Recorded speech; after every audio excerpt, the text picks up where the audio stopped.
un ciel après l'autre, et dans chaque ciel, le prophète rencontra un prophète. Dans le premier ciel, il rencontra Adam, le père de l'humanité, assis, regardant à droite et souriant, puis à gauche et pleurant, car il voyait le destin de sa descendance. Les gens du paradis à sa droite et les gens de l'enfer à sa gauche. Dans le deuxième ciel, il rencontra Jésus et Yahya. Dans le troisième, Joseph. Dans le quatrième, Idriss, le prophète qui n'est pas mort sur terre, mais dans le ciel.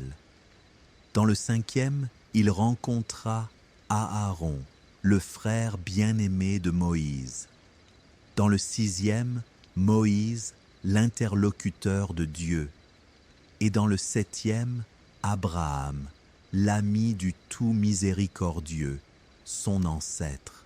Puis, il dépassa les 7 cieux et arriva à un endroit appelé Sidrat al-Muntaha, un arbre immense dont les feuilles sont comme les oreilles des éléphants et les fruits comme de grandes jarres. Un cavalier pourrait voyager 100 ans à l'ombre d'une seule de ses branches. À cet arbre, 4 fleuves prennent leur source, 2 au paradis et 2 sur terre, le Nil et l'Euphrate. Même Gabriel, le plus grand des anges avec ses 600 ailes, s'arrêta et dit au prophète : « Avance, toi. Si j'avançais, je brûlerais. » Au-dessus des 7 cieux, Dieu imposa 50 prières au prophète. Puis il descendit et rencontra Moïse, qui lui dit : « Retourne vers ton Seigneur et demande-lui d'alléger cette charge, car ta communauté ne pourra pas la supporter. » Le prophète revint, et le nombre de prières fut réduit à 45, puis à 40, et ainsi de suite, jusqu'à ce qu'il ne reste que 5 prières.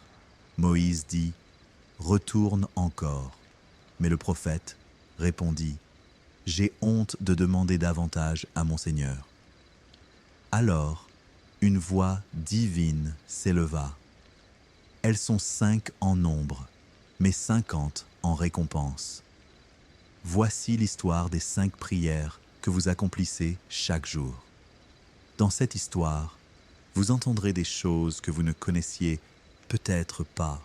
Vous saurez qu'il existe un lieu appelé Al-Bayt al-Ma'mour, une maison dans le ciel où entrent chaque jour 70 000 anges pour y prier, puis en sortent sans jamais revenir.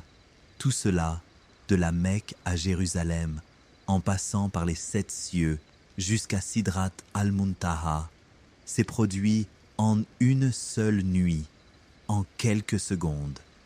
Quand le prophète quitta son lit, il était encore chaud, et l'eau du récipient renversé n'avait pas encore fini de couler. Cela signifie que le voyage fut plus rapide que la chute d'une goutte d'eau. Avant de commencer, laissez-moi vous raconter quelque chose d'étonnant sur l'immensité de cet univers. Les 7 cieux, avec toutes leurs étoiles, galaxies et planètes, ne sont qu'un petit anneau dans le désert du Koursi, le piédestal, et le Koursi lui-même, avec toute sa grandeur, n'est qu'un autre anneau dans le désert par rapport au trône, Al-Arsh. Nous vivons sur une petite planète, dans une petite galaxie, dans le ciel le plus bas seulement, et pourtant nous sommes orgueilleux. Ce voyage extraordinaire eut lieu au pire moment de la vie du prophète. Son oncle Abu Talib, qui le protégeait, était mort. Son épouse Khadija, qui le soutenait, était décédée. Et quand il se rendit à Taïf pour prêcher, on lui jeta des pierres jusqu'à ce que le sang coule de ses pieds. Dans les moments les plus sombres de sa vie, quand il avait tout perdu, Dieu l'éleva au-dessus de tous. Voici l'Isra et le Mirage, le plus grand voyage de l'histoire de l'humanité, qui nous enseigne la patience, l'espoir, l'humilité et la grandeur de Dieu. Dans cette vidéo, nous montrons ciel après ciel et nous entendrons chaque dialogue qui s'y est déroulé. Nous entendrons Gabriel frapper à la porte et les anges demander « Qui est là ?»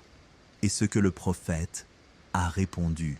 Nous saurons comment était chaque ciel, ce que le prophète a vu en y entrant, et ce que chaque prophète lui a dit exactement. Nous entendrons Adam dire « Bienvenue au Fils vertueux » et nous comprendrons pourquoi il a dit « Fils » et non « frère ». Nous entendrons Jésus, Joseph, Moïse et Abraham, chacun dire au prophète ce qu'il a dit et comment il l'a accueilli. Nous saurons pourquoi Adam est dans le premier ciel et Abraham dans le septième, et pourquoi cet ordre précis. Chaque question que vous vous posez, pourquoi, comment, que s'est-il dit, trouvera sa réponse ici, si vous écoutez attentivement. Si vous écoutez le matin, préparez-vous une tasse de thé ou de café, car le voyage sera long. Et si vous écoutez le soir, reposez votre tête, fermez les yeux et ne vous excitez pas au point de vous lever pour préparer du thé. Dormez et n'oubliez pas, si ce contenu vous plaît, abonnez-vous à la chaîne et écrivez-nous dans les commentaires. Quelle heure est-il chez vous en ce moment? Et d'où vous nous écoutez? J'aimerais vraiment le savoir. Et maintenant, commençons depuis le début. Chapitre 1. Quels sont les 7 cieux? Avant de monter aux cieux, nous devons d'abord comprendre ce que sont les 7 cieux. Dieu, dans le Coran, mentionne les 7 cieux exactement 7 fois. Et ce n'est pas un hasard. Tout est calculé. Dans la sourate Al-Baqarah, Dieu dit « Il a créé 7 cieux en couches ». Et dans la sourate Al-Isra, les 7 cieux et la terre et ceux qui s'y trouvent glorifient Dieu. Et dans la sourate At-Talaq, Dieu est celui qui a créé 7 cieux et autant de terres. 7 cieux, l'un au-dessus de l'autre, comme des couches. Dieu a créé les 7 cieux en 2 jours, comme il nous l'a dit dans la sourate Fussilat. Puis il les a disposés en 7 cieux en 2 jours. Mais quelle est la taille de ces 7 cieux? Imaginez ce hadith du prophète, qui est stupéfiant. Les 7 cieux, comparés au Kursi, ne sont qu'un anneau jeté dans un désert. Cela signifie que si vous prenez les 7 cieux avec toutes leurs galaxies, étoiles et planètes, et que vous les comparez au Kursi, ils ne sont qu'un petit anneau dans un vaste désert. Et le Kursi lui-même, avec toute sa grandeur, qu'est-il par rapport au trône? Le prophète a dit « La supériorité du trône sur le Kursi est comme la supériorité de ce désert sur cet anneau. » Cela signifie que le Kursi tout entier, par rapport au trône, est comme un anneau dans un désert. Chapitre 2. Le début du voyage. L'Isra de la Mecque à Jérusalem. Le prophète Mohammed traversait la période la plus difficile de sa vie avant cette nuit. Quelques mois plus tôt, son oncle Abu Talib, qui le protégeait des méfaits des Kouraïchites, était mort, et son épouse Khadija, qui le réconfortait et renforçait son cœur, était décédée. Il se rendit à Taïf pour prêcher l'islam, mais ils le rejetèrent de la pire des manières et lui jetèrent des pierres jusqu'à ce que le sang coule de ses pieds bénis. Le prophète était triste et préoccupé. Il avait besoin d'une consolation de Dieu, de quelque chose pour renforcer son cœur et sa détermination. Cette nuit-là, alors qu'il dormait dans le Hijr près de la Kaaba, ou selon d'autres récits, dans la maison d'Umhani, l'ange Gabriel vint à lui avec d'autres anges. Ils lui ouvrirent la poitrine, de la gorge jusqu'en bas du ventre, en sortirent le cœur, le lavèrent avec l'eau de Zamzam dans un bassin en or, le remplirent de foi et de sagesse. puis le remirent à sa place. Tout cela, le prophète le voyait sans ressentir de douleur, mais avec une étrange sérénité. Puis, on lui amena une monture qui n'était pas ordinaire, appelée Al-Burak. Al-Burak est une créature blanche, plus petite qu'une mule et plus grande qu'un âne, qui pose son sabot à l'extrémité de son regard, ce qui signifie que chaque pas couvre une distance immense, à une vitesse inimaginable. Le prophète monta Al-Burak avec Gabriel et ils partirent de la Mecque, traversant déserts, montagnes et vallées en un instant. Une distance qui prend normalement 40 jours à pied fut parcourue en une fraction de la nuit, et ils arrivèrent à Jérusalem, à la mosquée Al-Aqsa. Le prophète descendit d'Al-Burak, l'attacha à un anneau où les prophètes attachaient leurs montures, et entra dans la mosquée Al-Aqsa. Là, quelque chose d'extraordinaire se produisit.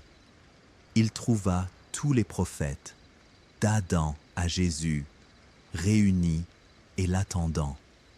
Tous les prophètes de Dieu étaient là pour accueillir le prophète Mohammed. Gabriel présenta le prophète Mohammed pour qu'il les dirige dans la prière. Imaginez la scène, Mohammed comme imam et derrière lui Abraham, Moïse, Jésus et tous les prophètes priant avec lui. C'était une déclaration claire. Mohammed est le sceau des prophètes. Il est l'imam et le guide. Après la prière, vint le moment de l'ascension. L'ascension vers le ciel, là où aucun être humain n'était monté auparavant.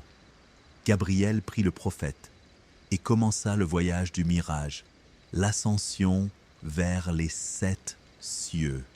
Chapitre 3. Le premier ciel. La rencontre avec Adam. Paix sur lui.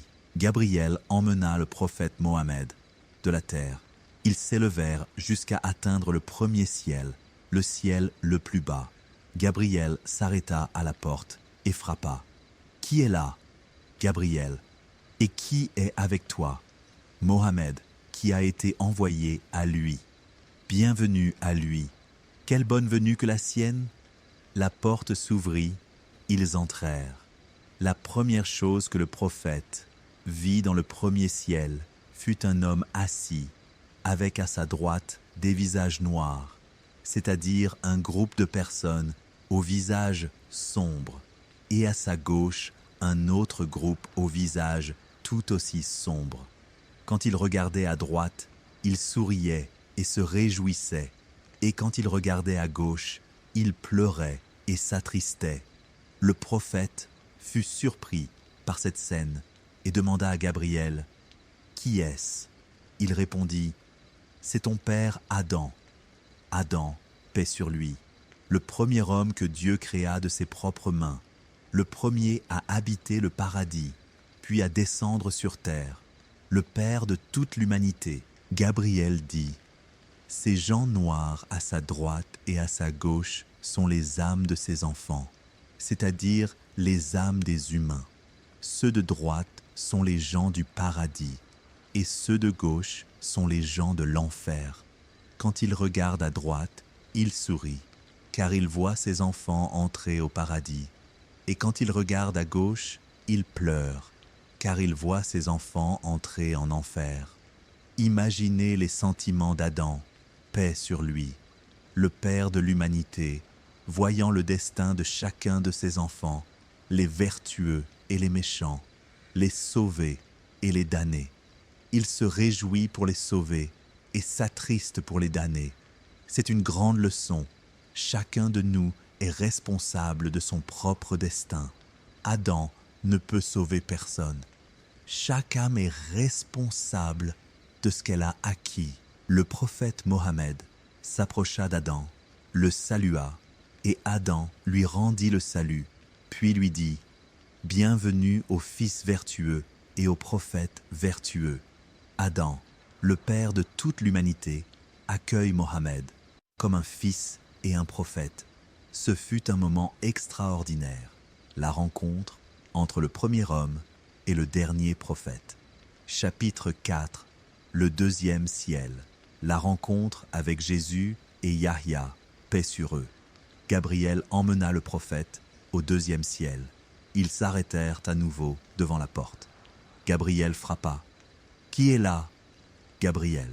« Et qui est avec toi ?» Mohammed, qui a été envoyé à lui. Bienvenue à lui. Quelle bonne venue que la sienne. La porte s'ouvrit.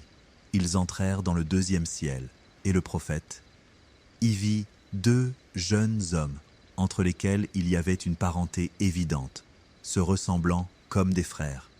Le prophète demanda « Qui sont ces deux-là, ô Gabriel ?» Il répondit « Ce sont les cousins, Jésus, fils de Marie, et Yahya, fils de Zacharie. Jésus, paix sur lui, né sans père, la parole de Dieu et son esprit qu'il a insufflé à Marie. Et Yahya, paix sur lui, que Dieu a nommé ainsi sans qu'il n'ait eu de prédécesseur portant ce nom. Le prophète Mohammed s'approcha d'eux, les salua, et ils lui rendirent le salut en disant « Bienvenue aux frères vertueux et aux prophètes vertueux. » Remarquez la différence. Adam a dit « le fils vertueux », tandis que Jésus et Yahya ont dit « le frère vertueux », car Adam est le père de tous, tandis que les prophètes, après lui, sont des frères en prophétie. Jésus, paix sur lui, a été l'objet de tant de mensonges. Certains ont dit « il est Dieu », qu'Allah nous en préserve. D'autres ont dit « il est le Fils de Dieu ». Dieu est bien au-dessus de cela, et d'autres encore ont dit « il est le troisième de trois ». Tout cela est faux. Jésus est le serviteur et le messager de Dieu. Dieu l'a créé par le mot « soit », tout comme il a créé Adam à partir de terre. Et Jésus est maintenant dans le deuxième ciel, vivant. Il n'est pas mort, mais Dieu l'a élevé vers lui. Ils ne l'ont ni tué ni crucifié, mais cela leur a été représenté ainsi. Dieu a jeté une ressemblance de Jésus sur quelqu'un d'autre, et c'est cette personne qui a été crucifiée. Quant à Jésus, Dieu l'a élevé vers lui, et il redescendra à la fin des temps, brisera la croix, tuera le porc et gouvernera selon la loi de Mohammed. Quant à Yahya, paix sur lui, son histoire est également extraordinaire. Son père Zacharie était un vieil homme et sa mère était stérile, incapable d'avoir des enfants. Zacharie pria Dieu de lui accorder un enfant, et Dieu exauça sa prière en lui donnant Yahya. Yahya était prophète dès son jeune âge. Dieu lui accorda la sagesse alors qu'il n'était qu'un enfant. Il était pieux envers ses parents, obéissant, adorateur et ascète. Il fut tué injustement dans ce monde. On lui coupa la tête sur un plateau et on la présenta à une femme. Mais maintenant, il est dans le deuxième ciel, honoré, proche de Dieu, dans un bonheur sans fin. Le prophète Mohammed s'assit un moment avec eux. Ils échangèrent des nouvelles. Puis Gabriel dit « Allons, montons au troisième ciel. » Chapitre 5. Le troisième ciel. La rencontre avec Joseph, paix sur lui. Ils montèrent au troisième ciel. Même procédure. Gabriel frappa à la porte, demanda la permission. La porte s'ouvrit. Ils entrèrent. Le prophète vit un homme, mais pas un homme ordinaire. Un homme d'une beauté extrême, une beauté qui captivait l'esprit. Le prophète demanda « Qui est-ce, ô Gabriel ?» Il répondit « C'est ton frère Joseph. » Il dit « Il a reçu la moitié de la beauté. » Cela signifie que la moitié de toute la beauté des humains a été donnée à Joseph. Imaginez, si vous rassembliez toute la beauté des humains et que vous la placiez sur une balance, la moitié serait dans une main de Joseph et l'autre moitié serait répartie parmi le reste de l'humanité. C'est pourquoi, quand les femmes d'Égypte le virent, elles se coupèrent les mains de stupéfaction et dirent : « Ce n'est pas un humain, ce doit être un noble ange. » Le prophète Mohammed s'approcha de Joseph, le salua, et Joseph lui rendit le salut en disant : « Bienvenue aux frères vertueux et aux prophètes vertueux. » Joseph, paix sur lui, l'homme de l'histoire extraordinaire, fils de Jacob, fils d'Isaac, fils d'Abraham, un prophète, fils d'un prophète, fils d'un prophète, fils d'un prophète. Son père l'aimait profondément, ce qui provoqua la jalousie de ses frères. Ils le jetèrent dans un puits alors qu'il n'était qu'un enfant, puis le vendirent comme esclave sur un marché. Il fut acheté par le ministre d'Égypte, qui l'éleva dans son palais. Joseph grandit et devint un jeune homme d'une grande beauté. La femme du ministre, Zuleika, tomba amoureuse de lui et tenta de le séduire. Elle ferma les portes et dit : « Je suis à toi. » Mais Joseph demanda la protection de Dieu. « Je cherche refuge auprès de Dieu. C'est mon maître qui m'a bien traité. » Il refusa. Elle se mit en colère, l'accusa faussement de l'avoir séduite, et il fut jeté en prison injustement. Il y resta plusieurs années. Puis, le roi eut un rêve. 7 vaches grasses mangées par 7 vaches maigres. Personne ne put l'interpréter, sauf Joseph. Il interpréta le rêve et sauva l'Égypte de la famine. On le sortit de prison et on le nomma ministre des réserves du pays. Joseph ne dit pas « Je suis beau » ou « Je suis le fils d'un prophète », mais il dit « Je suis honnête et compétent ». C'est une leçon pour demander un emploi. Ne mentionnez pas vos qualités personnelles, mais vos compétences et vos aptitudes. Joseph assuma sa fonction et connut un grand succès. Il stocka la nourriture pendant les années d'abondance et la distribua pendant les années de famine. Ses frères vinrent d'Égypte demander de la nourriture, mais ne le reconnurent pas. Lui, il les reconnut, mais ne se révéla pas. Il les mit à l'épreuve, puis leur révéla son identité. « Je suis Joseph, voici mon frère. » Ils furent stupéfaits, s'excusèrent, et il leur pardonna. Aucun blâme sur vous aujourd'hui, que Dieu vous pardonne. Ensuite, il fit venir son père Jacob en Égypte, le fit asseoir sur le trône, et ses frères se prosternèrent devant lui. Une prosternation de respect, non d'adoration, comme c'était permis dans leur loi. Joseph dit : « Voici l'interprétation de mon rêve d'autrefois que mon Seigneur a rendu réalité. Le rêve qu'il avait eu enfant, où 11 étoiles, le soleil et la lune se prosternaient devant lui, se réalisa des années plus tard. C'est une histoire de patience, de chasteté, d'honnêteté, de science, de gestion et de pardon. Joseph a traversé toutes sortes d'épreuves, la jalousie, le puits, l'esclavage, la tentation, la prison, puis la victoire. Il a réussi tous les tests et maintenant il est dans le 3e ciel, honoré auprès de son Seigneur. Chapitre 6. Le 4e ciel, la rencontre avec Idriss, paix sur lui. Ils montèrent au 4e ciel, frappèrent à la porte, elle s'ouvrit, ils entrèrent.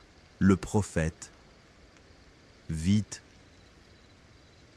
un homme et demanda : « Qui est-ce, ô Gabriel ?» Il répondit : « C'est Idriss. Idriss, paix sur lui, le prophète dont Dieu a dit, et nous l'avons élevé à un haut degré. » Le prophète Mohammed s'approcha de lui, le salua, et Idriss lui rendit le salut en disant : Bienvenue aux frères vertueux et aux prophètes vertueux.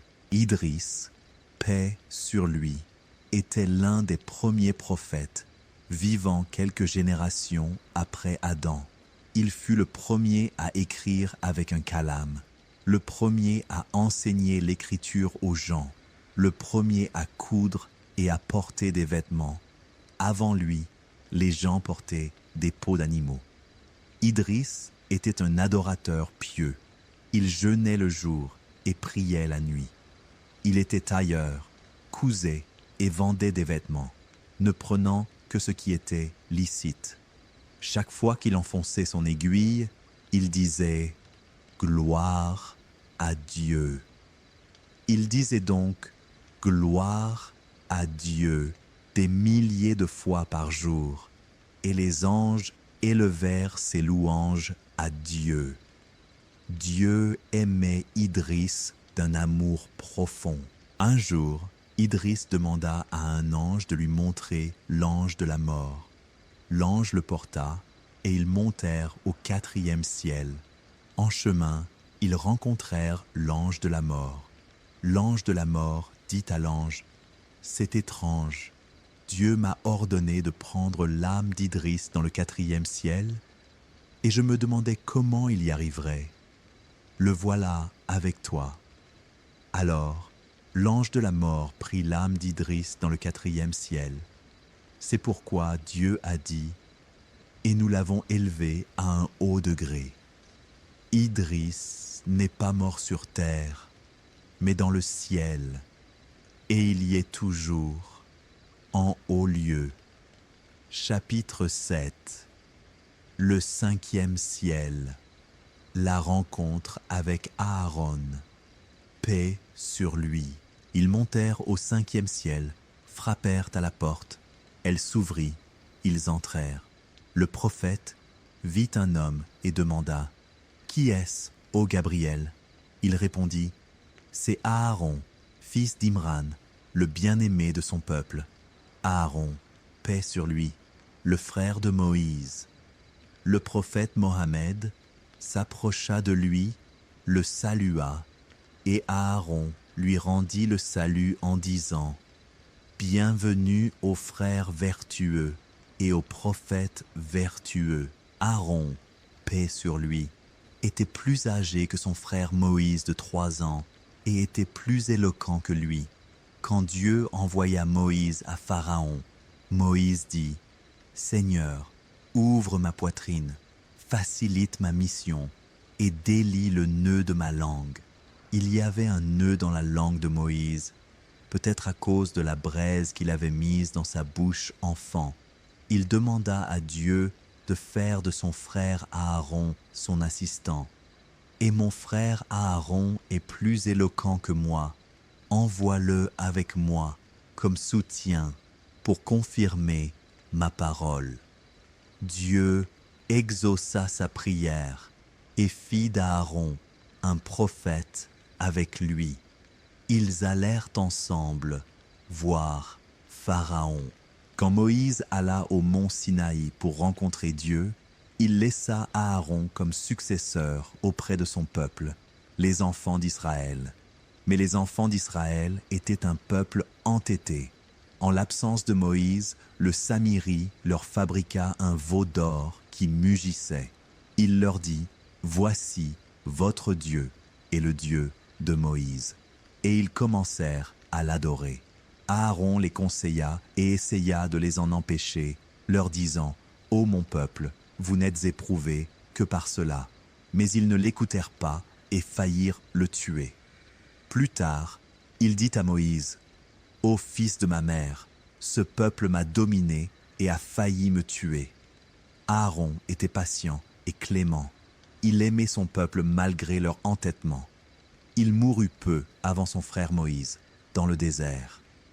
Et maintenant, il est dans le 5e ciel, honoré auprès de son Seigneur. Chapitre 8. Le 6e ciel. La rencontre avec Moïse, paix sur lui. Ils montèrent au 6e ciel, frappèrent à la porte. Elle s'ouvrit, ils entrèrent. Le prophète vit un homme grand, à la peau basanée et aux cheveux crépus, comme un homme de la tribu de Chanoua. Il demanda « Qui est-ce, ô Gabriel ?» Il répondit « C'est Moïse, fils d'Imran, l'interlocuteur de Dieu, à qui Dieu a parlé directement. » Le prophète Mohammed s'approcha de lui, le salua, et Moïse lui rendit le salut en disant « Bienvenue aux frères vertueux et aux prophètes vertueux. » Puis ils s'assirent ensemble et parlèrent. Moïse était très heureux de rencontrer le prophète Mohammed, car il savait que Dieu enverrait un prophète à la fin des temps, et il espérait qu'ils seraient des enfants d'Israël. Mais Dieu choisit Mohammed parmi la descendance d'Ismaël. Moïse dit au prophète « J'aurais aimé faire partie de ta communauté, mais Dieu t'a choisi, toi. » Moïse, paix sur lui, est le protagoniste d'une longue histoire pleine de miracles. Il naquit à l'époque du pharaon tyrannique, qui tuait tous les nouveau-nés mâles des enfants d'Israël, car un devin lui avait prédit qu'un enfant d'Israël renverserait son règne. La mère de Moïse l'accoucha et eut peur pour lui. Dieu lui inspira « Allote-le, et si tu crains pour lui, jette-le dans le fleuve sans crainte ni tristesse. » Elle le mit dans un panier et le jeta dans le fleuve. Le fleuve le porta jusqu'au palais de Pharaon. La femme de Pharaon, Asiya, une femme pieuse et croyante, le trouva et dit à Pharaon « Il sera une joie pour nos yeux. Ne le tue pas, peut-être nous sera-t-il utile. » Ils l'élevèrent dans le palais de Pharaon. Et Moïse grandit dans la maison de son ennemi. Un jour, il entra dans la ville et vit deux hommes se battre, un enfant d'Israël et un Égyptien. L'Israélite demanda son aide, et Moïse frappa l'Égyptien, qui mourut sans qu'il l'ait voulu. Moïse eut peur et s'enfuit en Madian. Là-bas, il se maria et vécut 10 ans. Sur le chemin du retour en Égypte, il vit un feu près du mont Sinaï. Il s'en approcha, et ce n'était pas un feu ordinaire. Dieu l'appela « Ô Moïse, je suis ton Seigneur. Enlève tes sandales, car tu es dans la vallée sacrée de Toua. » Dieu lui parla directement, sans intermédiaire, et lui ordonna d'aller trouver Pharaon et de l'inviter à la foi. Il lui donna 2 miracles, le bâton et la main. Le bâton se transformait en serpent, et sa main, lorsqu'il la mettait dans sa poche, en ressortait blanche et rayonnante. Moïse retourna en Égypte avec son frère Aaron. Ils allèrent voir Pharaon et l'invitèrent à croire en Dieu. Pharaon, orgueilleux, dit « Je suis votre Seigneur, le Très-Haut. » Il rassembla les magiciens pour affronter Moïse. Ils jetèrent leurs cordes et leurs bâtons, qui se transformèrent en serpents par magie. Puis Moïse jeta son bâton, qui devint un vrai et énorme serpent, avalant tous leurs serpents. Les magiciens tombèrent à genoux et dirent « Nous croyons au Seigneur de Moïse et d'Aaron. » Pharaon se mit en colère et les menaça, mais ils restèrent fermes dans leur foi. Il les tua et augmenta son oppression envers les enfants d'Israël. Alors, Dieu envoya les fléaux, l'inondation, les sauterelles, les poux, les grenouilles et le sang. Mais Pharaon resta orgueilleux. Dieu ordonna à Moïse de sortir d'Égypte avec les enfants d'Israël de nuit. Ils partirent. Pharaon les poursuivit avec son armée, et ils arrivèrent à la mer. Les enfants d'Israël dirent « Nous allons être rattrapés. » Moïse répondit « Non, mon Seigneur est avec moi.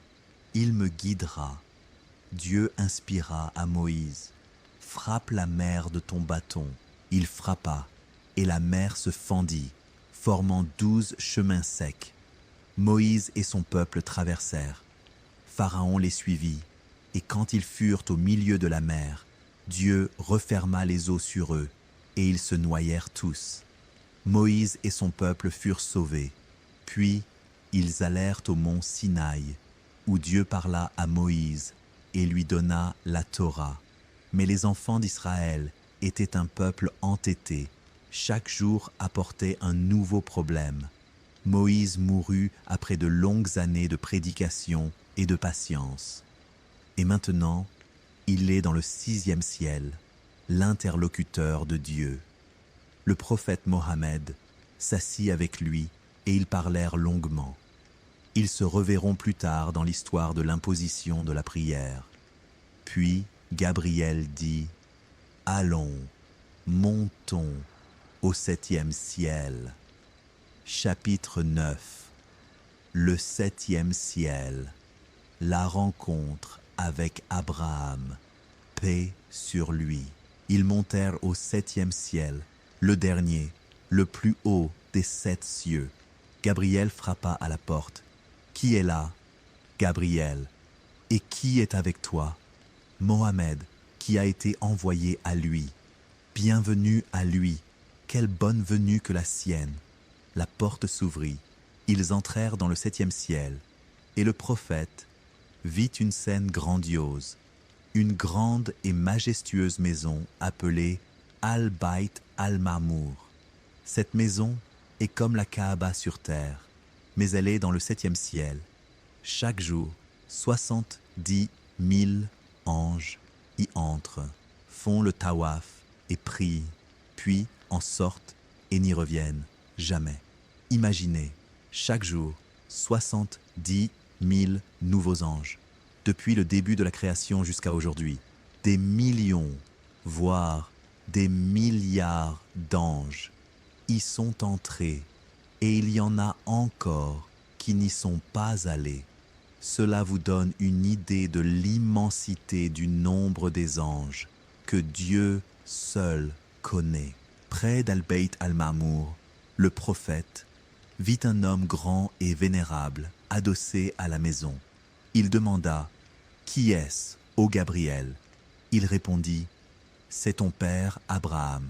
Abraham, le père des prophètes, l'ami du tout miséricordieux, dont Dieu a dit « Dieu a pris Abraham pour ami intime. » Le prophète Mohammed s'approcha d'Abraham, le salua, et Abraham se tourna vers lui, regarda son visage, puis dit « Bienvenue au fils vertueux et au prophète vertueux. » Remarquez qu'Abraham a dit « le fils vertueux » car le prophète Mohammed est de la descendance d'Abraham.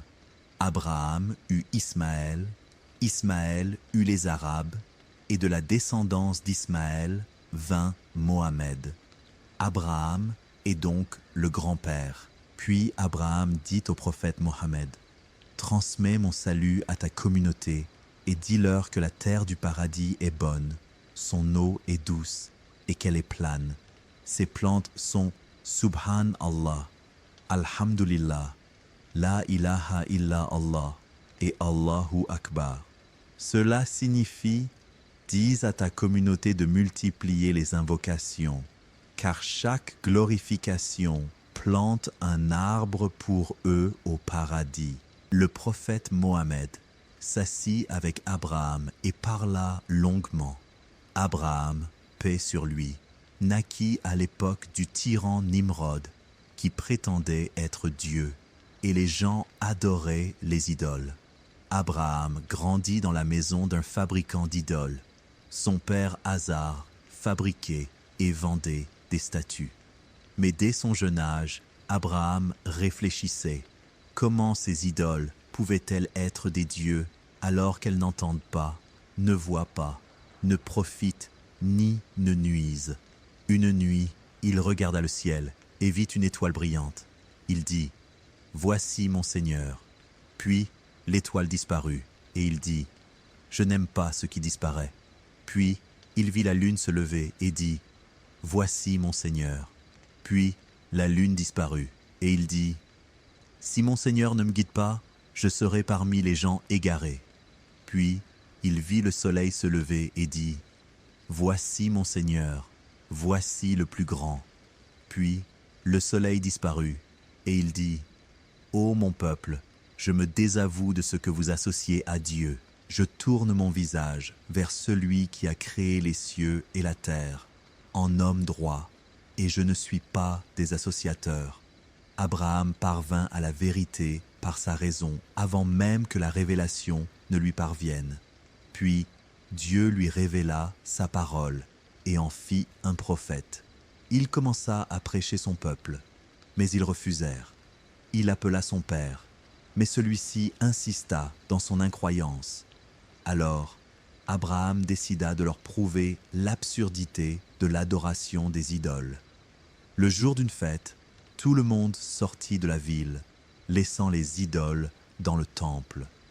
Abraham resta, prétendant être malade.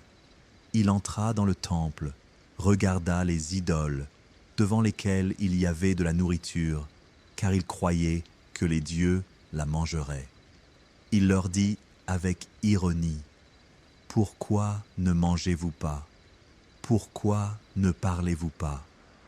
Puis il prit une hache et brisa toutes les idoles, sauf la plus grande, à laquelle il accrocha la hache. Quand les gens revinrent et virent leurs idoles brisées, ils furent furieux.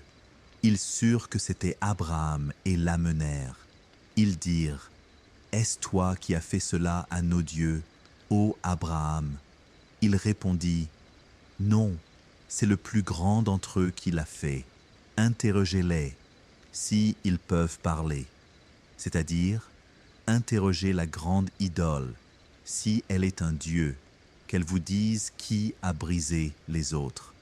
Ils furent confus, réalisant qu'Abraham avait révélé leur sottise. Mais au lieu de croire, ils décidèrent de le punir. Ils rassemblèrent beaucoup de bois et allumèrent un grand feu, si intense que les oiseaux brûlaient en volant au-dessus. Ils mirent Abraham dans une catapulte et le jetèrent dans le feu. Alors qu'Abraham était en l'air, l'ange Gabriel descendit et lui dit, « As-tu besoin de quelque chose ?» Abraham répondit, « Quant à toi, non. Quant à Dieu, oui. » Cela signifie, « Je n'ai pas besoin de ton intervention. Dieu connaît mon état. » Abraham tomba dans le feu, mais Dieu ordonna, « Ô feu, sois fraîcheur et sécurité pour Abraham. » Le feu devint frais, et Abraham s'assit au milieu comme dans un jardin, sans être blessé. Il en sortit sain et sauf. Nimrod vit ce miracle, mais ne crut pas. Il défia Abraham en disant, « Dieu fait venir le soleil de l'Est, fais-le venir de l'Ouest. » Nimrod resta sans voix, incapable de répondre.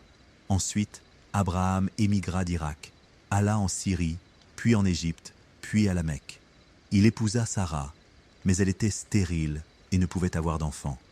Elle lui offrit sa servante Agar, qui lui donna un fils, Ismaël.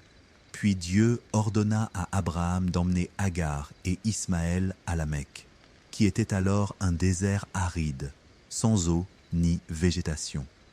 Il les y laissa. Agar lui demanda, « À qui nous laisses-tu » Il répondit, « À Dieu. » Elle dit, « Alors il ne nous abandonnera pas. » Abraham retourna en Syrie. L'eau d'Agar et d'Ismaël s'épuisa, et le bébé Ismaël commença à pleurer de soif. Agar courut 7 fois entre les collines de Sapha et Marwa à la recherche d'eau. Quand elle revint vers son fils, elle trouva l'eau jaillir sous ses pieds. C'était le puits de Zamzam qui jaillit par la volonté de Dieu. Des années plus tard, Ismaël grandit et devint un jeune homme. Abraham lui rendit visite et vit en rêve qu'il l'égorgeait. La vision des prophètes est une révélation. Il dit à Ismaël, « Ô mon fils, j'ai vu en rêve que je t'égorgeais. Que penses-tu de cela ?» Ismaël, jeune homme en pleine force de l'âge, répondit, « Ô mon père, fais ce qui t'est ordonné. Tu me trouveras, si Dieu le veut, parmi les endurants. » Ô Dieu, quelle foi, quelle soumission! Abraham prit son fils, le coucha sur le front, prit le couteau, et quand il s'apprêta à l'égorger, Dieu l'appela. Ô Abraham, tu as réalisé la vision. Et il le racheta par un bélier venu du paradis. Ce fut la grande épreuve, le sacrifice de la soumission absolue. Puis Dieu ordonna à Abraham et Ismaël de construire la Kaaba. Ils la construisirent ensemble, pierre par pierre. Abraham construisait et Ismaël lui passait les pierres.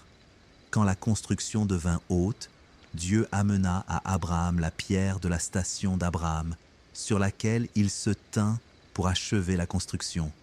Après avoir terminé, Abraham leva les mains et pria « Seigneur, accepte cela de nous, car tu es celui qui entend tout et sait tout. » Puis il fit une autre prière très importante. « Seigneur, suscite parmi eux un messager issu d'eux, qui leur récitera tes versets, leur enseignera le livre et la sagesse, et les purifiera. » Il pria Dieu d'envoyer un prophète de la descendance d'Ismaël. Des milliers d'années plus tard, Dieu exauça cette prière et envoya Mohammed. Mohammed est la réponse à la prière d'Abraham. C'est pourquoi, quand ils se rencontrèrent dans le 7e ciel, ce fut un moment extraordinaire. Le grand-père rencontrait le petit-fils. Le prophète qui avait prié rencontrait le prophète qui était la réponse à sa prière. Parmi les similitudes étranges, le prophète Mohammed a dit « La personne qui me ressemble le plus est Abraham. » Le prophète Mohammed s'assit longuement avec Abraham et parla avec lui. Puis Gabriel dit « Maintenant, nous allons monter plus haut que les 7 cieux. Nous allons monter à Sidrat al-Muntaha. » Chapitre 10. Sidrat al-Muntaha.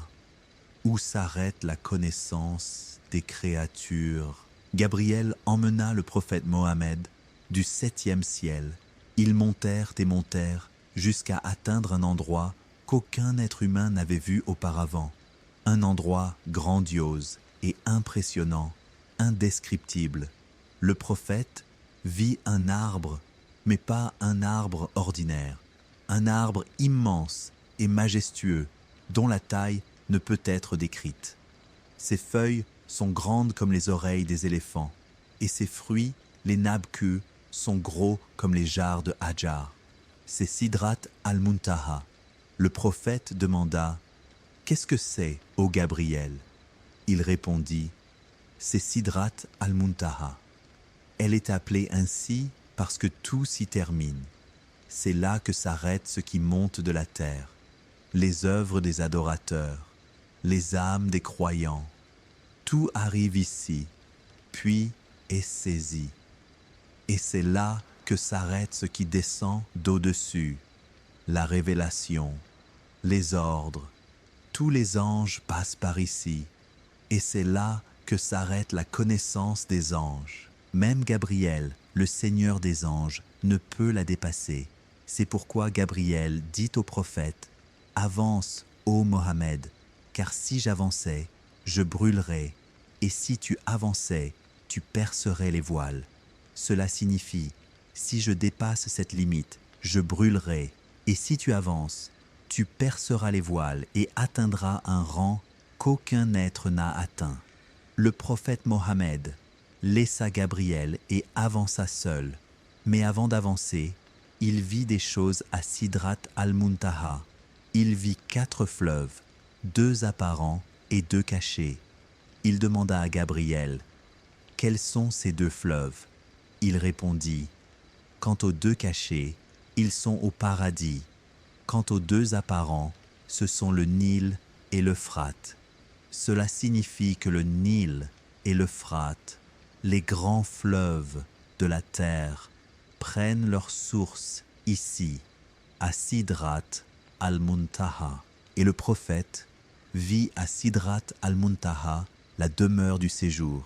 Dieu dit dans le Coran, « Près de Sidrat al-Muntaha se trouve le jardin du séjour. » Le jardin du séjour est un jardin magnifique près de Sidrat al-Muntaha, où se trouve une félicité que nul œil n'a vue, nulle oreille n'a entendue, et qu'aucun cœur humain n'a imaginé. Et le prophète vit quelque chose d'étonnant. Sidrat al-Muntaha était recouverte de quelque chose qu'il ne pouvait décrire. Dieu dit, quand Sidrat al-Muntaha fut enveloppé de ce qui l'enveloppe. Qu'est-ce qui enveloppe Sidrat al-Muntaha? Le prophète dit dans un hadith, « J'ai vu Sidrat al-Muntaha recouverte de papillons d'or, c'est-à-dire une multitude d'anges, comme des papillons, recouvrant Sidrat al-Muntaha. » Dans une autre version, il dit, « Elle fut enveloppée par la lumière du Seigneur, une lumière immense, la lumière de Dieu, enveloppait Sidrat al-Muntaha. » Le prophète dit, « Sidrat al-Muntaha changea, et aucun être créé ne peut la décrire tant elle était belle.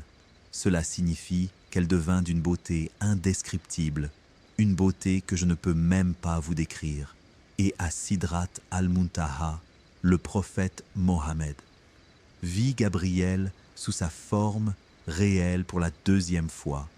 Gabriel a 600 ailes, chacune couvrant l'horizon, et de ses ailes tombent des perles et des rubis. C'est une vision grandiose et impressionnante qui remplit l'espace entre le ciel et la terre. Puis Gabriel dit au prophète, « Avance, ô Mohammed !» Le prophète avança seul, dépassa Sidrat al-Muntaha, monta à un endroit qu'aucun être humain ni ange n'a atteint, là où Dieu le voulait. Là, Dieu lui imposa la prière. Là, Dieu lui parla. Et là, il vit les plus grands signes de son Seigneur. Qu'a-t-il vu exactement? Dieu le sait. Certaines choses ne peuvent être décrites par des mots. Certaines choses sont trop grandes pour être racontées. Le prophète Mohammed atteignit un rang qu'aucun être n'avait atteint avant lui et qu'aucun être n'atteindra après lui. Puis il s'approcha, se rapprocha jusqu'à être à la distance de 2 arcs ou moins. Il atteignit le rang de la proximité divine, un rang indescriptible. Alors, il révéla à son serviteur ce qu'il révéla, et Dieu lui révéla des choses immenses. Le cœur n'a pas menti en ce qu'il a vu. Ce que le prophète a vu était la réalité. Ce n'était ni une illusion, ni un rêve. Il a vu les plus grands signes de son Seigneur. Il a vu les plus grands signes de Dieu, des choses qui ne peuvent être décrites. Mais qu'est-il arrivé exactement à Sidrat al-Muntaha? Voici une grande question qui a suscité des divergences. Le prophète Mohammed a-t-il vu son Seigneur? Les savants ont divergé. Certains ont dit qu'il l'a vu de ses propres yeux, d'autres qu'il l'a vu avec son cœur et non avec ses yeux, et d'autres encore qu'il l'a vu, mais que nous ne savons pas comment. La position la plus juste, et Dieu sait mieux, est qu'il l'a vu d'une vision réelle, mais pas comme nous voyons les choses. Rien n'est semblable à Dieu. Il ne ressemble à aucune de ses créatures, et le voir dans ce monde diffère de le voir dans l'au-delà. L'important est que le prophète Mohammed a atteint le rang de la proximité de Dieu, un rang qu'aucun être n'a atteint. Et à ce rang, la prière fut imposée. Chapitre 11. Le Kursi et le trône, la grandeur de la création. Avant de poursuivre l'histoire de l'Isra et du Mi'raj, nous devons comprendre quelque chose de très important, quelque chose qui stupéfie l'esprit, quelque chose qui vous fait réaliser la grandeur de Dieu, exalté soit-il, le Kursi et le trône. Dieu dit, dans le plus grand verset du Coran, le verset du trône, son coursier déborde les cieux et la terre. Le coursier est une créature immense qui contient les 7 cieux et les 7 terres. Imaginez les 7 cieux avec toutes leurs étoiles, galaxies et planètes sont à l'intérieur du coursier. Ibn Abbas, qu'Allah l'agrée, a dit « Si les 7 cieux et les 7 terres étaient étendus, puis reliés les uns aux autres, ils ne seraient, par rapport au coursier, qu'un anneau dans un désert. Cela signifie que si vous prenez les 7 cieux et les 7 terres, que vous les reliez et les placez dans le coursier, leur taille par rapport au coursier ne serait que celle d'un petit anneau dans un vaste désert. Imaginez, vous allez dans un grand désert et vous jetez un petit anneau au milieu. Quelle est la taille de l'anneau par rapport au désert? Rien. Voici la taille des 7 cieux par rapport au coursier. Et maintenant, quelle est la taille du coursier par rapport au trône? Le prophète a dit, le coursier par rapport au trône n'est qu'un anneau de fer jeté dans une terre déserte. Cela signifie que le coursier, avec toute sa grandeur, par rapport au trône, est comme un anneau dans un désert. Comprenons-le avec des chiffres. Les 7 cieux, un anneau. Le coursier, le désert. Le trône, un autre désert. Et le coursier tout entier est comme un anneau dans ce désert. Ô Dieu, ô gloire à Dieu, que nous sommes petits, nous sommes sur la terre. La terre est dans le ciel le plus bas. Le ciel le plus bas est l'un des 7 cieux. Les 7 cieux tout entiers sont comme un anneau dans le coursier, et le coursier est comme un anneau dans le trône. Et nous sommes orgueilleux. Nous nous élevons. Nous pensons que nous sommes quelque chose. Mais par la grandeur de Dieu, nous ne sommes rien. Le trône est la plus grande des créatures, le toit de tout l'univers. Il a des piliers et des porteurs parmi les anges qui le portent. Dieu dit, ceux qui portent le trône et ceux qui sont autour glorifient les louanges de leur Seigneur. Les anges qui portent le trône sont 4, et le jour du jugement, ils seront 8. Dieu dit, et les anges seront sur les côtés du trône. Et ce jour-là, 8 d'entre eux porteront au-dessus d'eux le trône de ton Seigneur. Quelle est la taille de ces anges? Le prophète a dit, il m'a été permis de parler d'un ange parmi les anges de Dieu qui porte le trône. La distance entre son lobe d'oreille et son épaule est de 700 années de marche. Cela signifie que si un oiseau volait du lobe de l'oreille de cet ange jusqu'à son épaule, il mettrait 700 ans. Un seul ange. Voici la taille des anges qui portent le trône.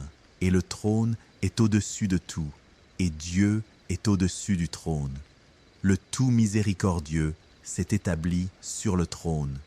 S'est établi signifie qu'il est au-dessus, élevé, et qu'il s'y est installé de la manière qui convient à sa majesté, et non comme le font ses créatures. Dieu est au-dessus du trône, et son savoir est partout. Il voit toutes choses et entend toutes choses. Le trône glorifie, le coursier glorifie, et les 7 cieux glorifient. Dieu dit, les 7 cieux et la terre, et ceux qui s'y trouvent glorifient Dieu. Et il n'y a rien qui ne le glorifie par sa louange, mais vous ne comprenez pas leur glorification. Toute chose glorifie Dieu, mais nous ne comprenons pas leur glorification. Les montagnes glorifient, les arbres glorifient, les animaux glorifient. Toute chose est soumise à Dieu et le glorifie, sauf certains humains qui s'enorgueillissent, désobéissent et mécroient. et c'est une véritable calamité. Toutes les créatures glorifient Dieu, et certains humains mécroient. Demandons à Dieu de nous maintenir fermes dans la foi. Chapitre 12. L'imposition de la prière.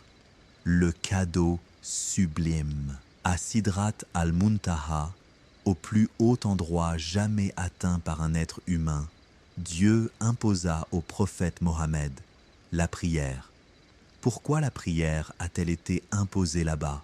Toutes les autres adorations, l'aumône, le jeûne et le pèlerinage, ont été apportées par des anges aux prophètes sur terre, mais pas la prière.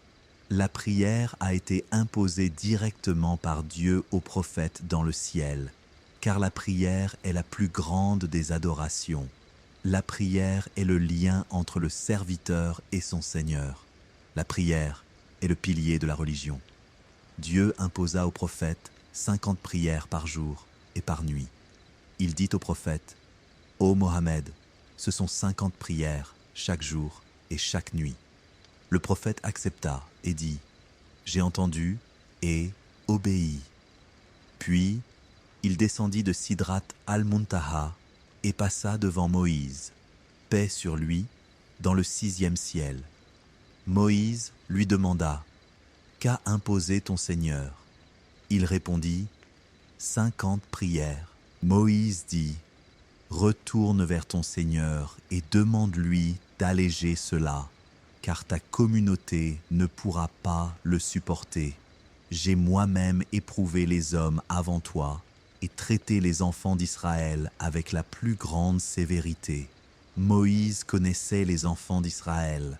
C'était un peuple difficile, entêté et rebelle. Même eux pouvaient supporter beaucoup d'adoration. Alors comment en serait-il pour la communauté de Mohammed, la communauté de la fin des temps, un peuple occupé par les affaires de ce monde? Le prophète retourna donc vers son Seigneur et dit: « Ô Seigneur, allège la charge de ma communauté. » Alors Dieu réduisit de 5 prières, et il en resta 45. Il descendit et passa devant Moïse. « Combien de prières t'a-t-il imposé? » 45.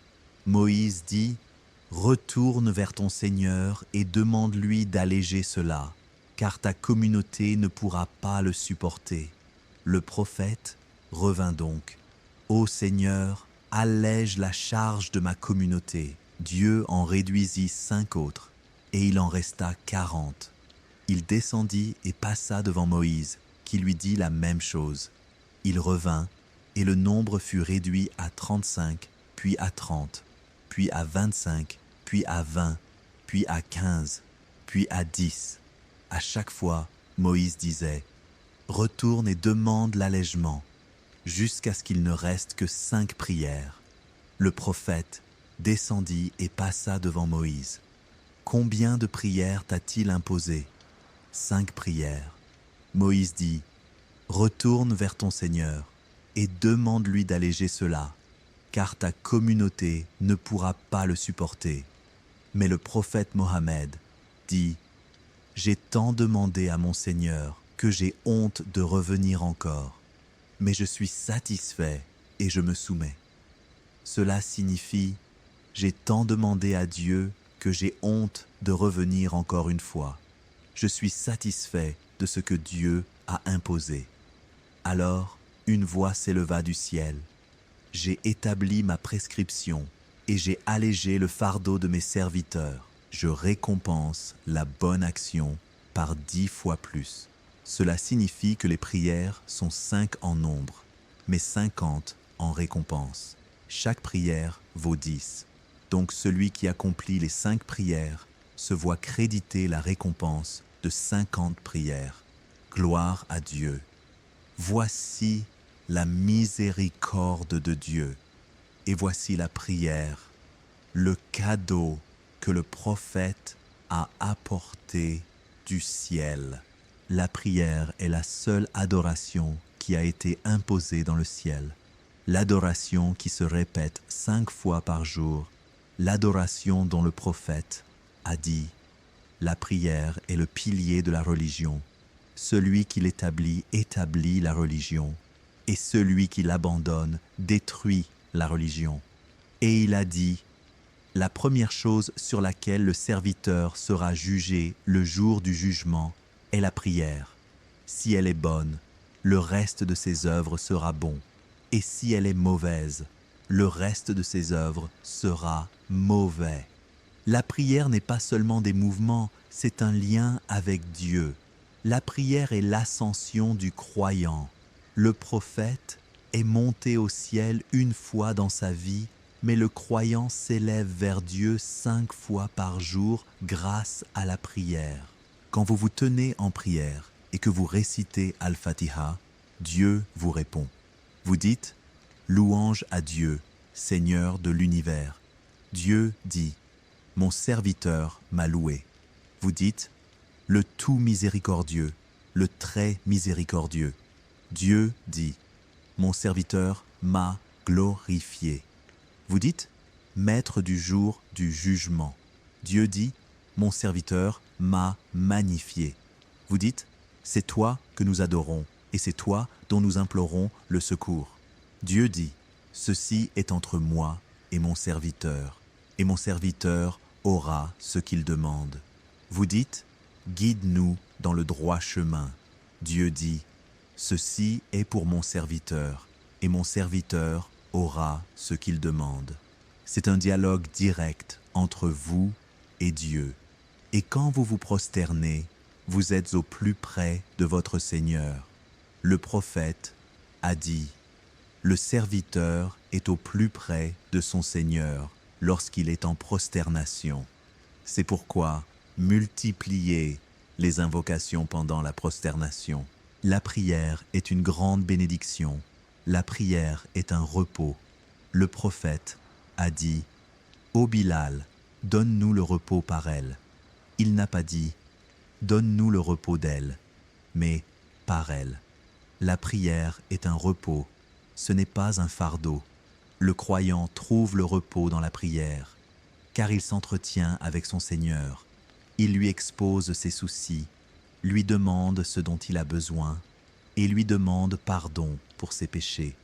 Priez donc, préservez la prière, accomplissez-la à ses heures. Priez en groupe si vous êtes un homme. Réveillez votre famille pour la prière. Enseignez la prière à vos enfants.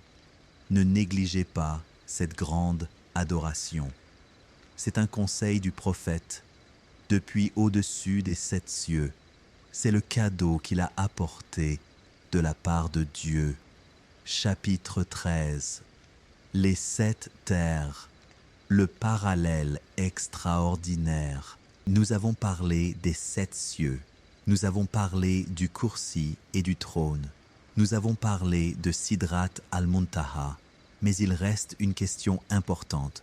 Dieu dit dans le Coran, Dieu a créé 7 cieux et autant de terres.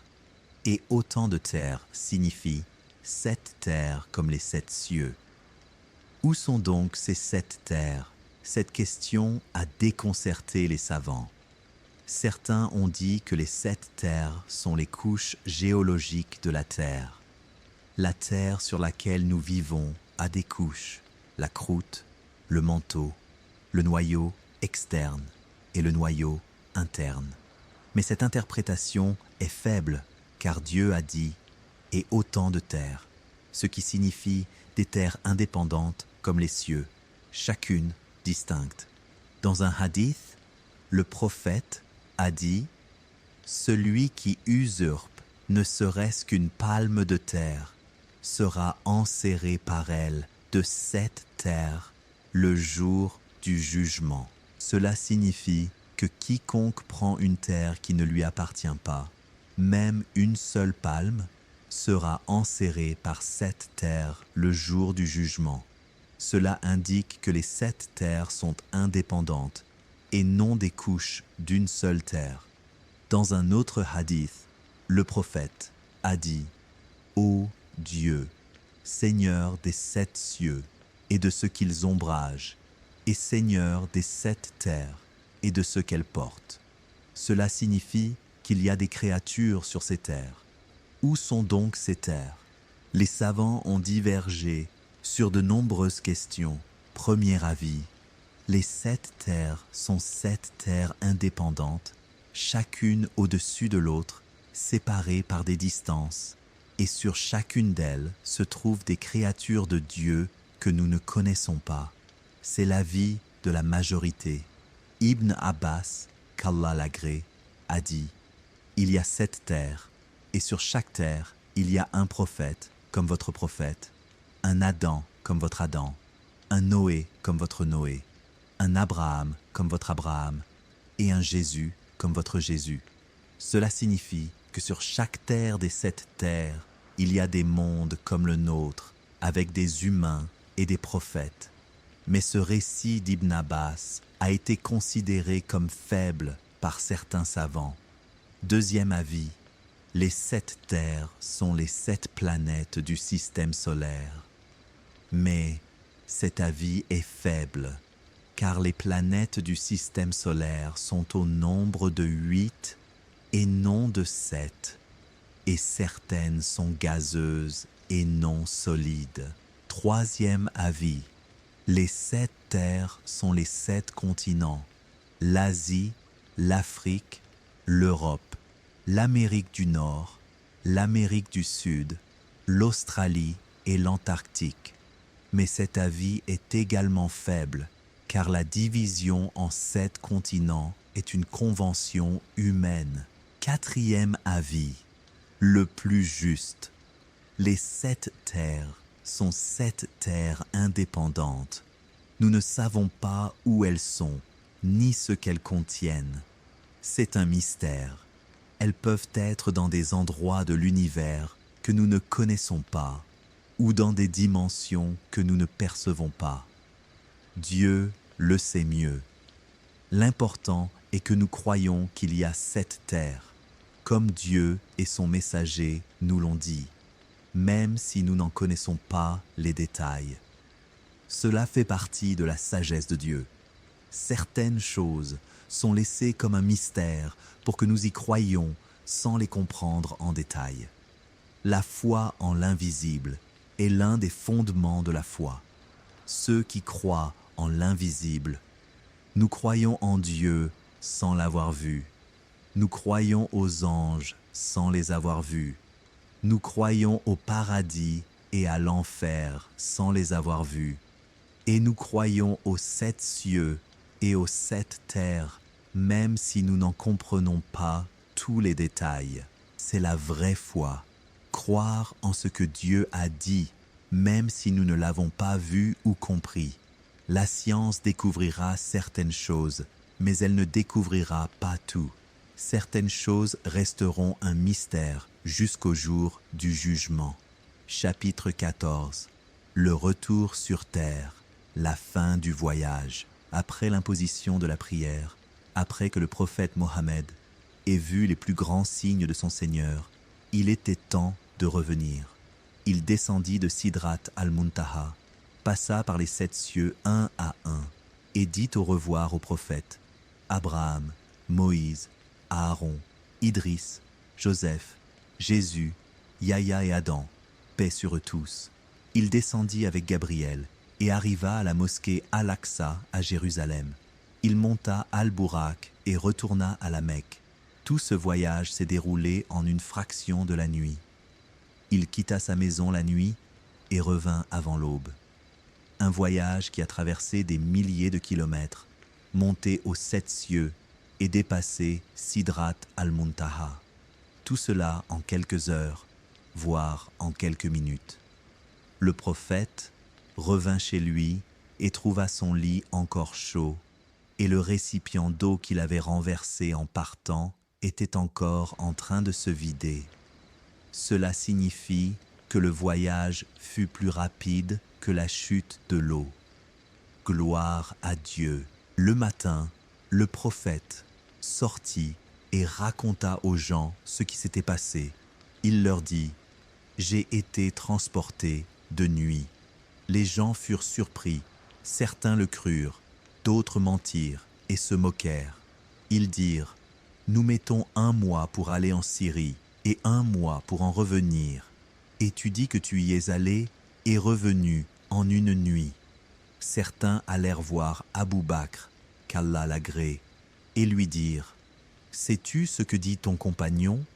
Il répondit, « Et que dit-il » Ils dirent, « Il dit qu'il a été transporté de nuit jusqu'à la mosquée Al-Aqsa. » Abou Bakr dit, « S'il l'a dit, alors il dit vrai. » Ils dirent, « Tu le crois ?» Il répondit, « Je le crois pour des choses plus éloignées que cela. Je le crois quand il dit que la révélation lui descend du ciel chaque matin et chaque soir. Comment ne le croirais-je pas pour cela ?» Et depuis ce jour, Abou Bakr fut appelé As-Siddiq, le véridique, car il avait cru le prophète dans la situation la plus difficile. Puis, les mécréants demandèrent une preuve au prophète. Ils dirent, « Si tu es allé à la mosquée Al-Aqsa, décris-la nous. » Le prophète était entré dans la mosquée Al-Aqsa de nuit et ne l'avait pas bien observée. Alors, Dieu fit un miracle. Il éleva la mosquée Al-Aqsa devant ses yeux, comme s'il la voyait devant lui, et il la leur décrivit porte par porte et colonne par colonne. Ceux qui étaient allés en Syrie avant cela trouvèrent que la description correspondait exactement, et ils furent stupéfaits. Puis il leur dit, « Et j'ai croisé une caravane pour vous à tel endroit, et une chamelle s'était perdue. Alors je leur ai indiqué où elle se trouvait. J'ai bu de leur eau, et j'ai recouvert le récipient. Ils arriveront au lever du soleil, précédés d'un chameau gris. » Et effectivement, au lever du soleil, la caravane arriva, précédée d'un chameau gris. Ils leur demandèrent, et ils confirmèrent tout ce que le prophète avait dit. Les mécréants furent à nouveau stupéfaits. Pourtant, certains d'entre eux ne crurent pas, car la mécréance est de l'entêtement, non de l'ignorance.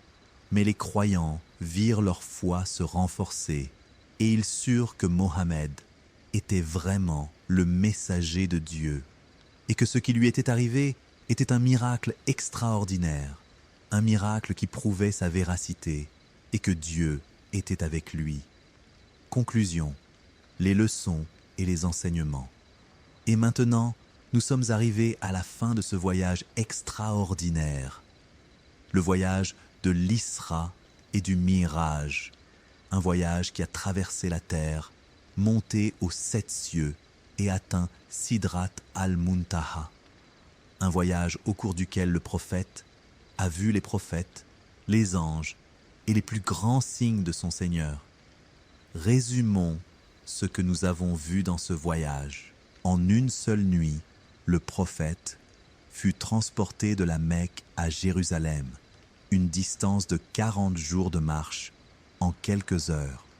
À Jérusalem, il pria avec tous les prophètes en tant qu'imam, une déclaration claire qu'il est le sceau des prophètes et leur guide.